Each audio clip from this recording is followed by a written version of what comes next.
এই দেশটা আমার বাপের, আমার বাপ স্বাধীন করে দিয়ে গেছে। এটি গণভবনের সেই রহস্যময় লাল টেলিফোন, যে ফোন দিয়ে টানা 16 বছর চালানো হয়েছে রাষ্ট্র ক্ষমতা, যেখান থেকে আসতো গুম, খুন আর দমনপীড়নের নির্দেশ। এবার সেই ফোনের ওপার থেকে শেখ হাসিনায় কথা বলবেন আপনার সঙ্গে।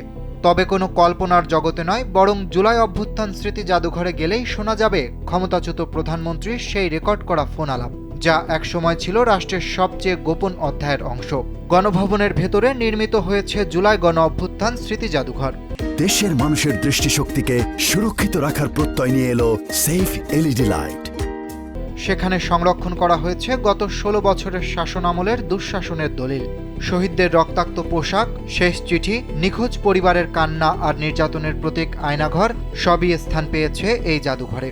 এমনকি শেখ হাসিনা যে পথ দিয়ে পালিয়েছিলেন সেই স্থানটিও সংরক্ষণ করা হয়েছে ইতিহাসের এক কলঙ্কময় অধ্যায় হিসেবে। জাদুঘরের সবচেয়ে আলোচিত ও প্রধান আকর্ষণ সেই লাল টেলিফোন।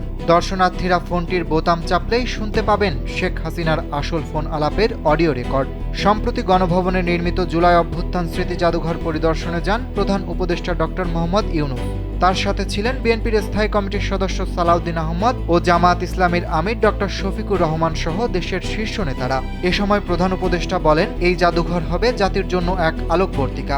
জাতি যদি কখনো দিশেহারা হয়ে পড়ে, তবে এটি তাদের সঠিক পথ দেখাবে।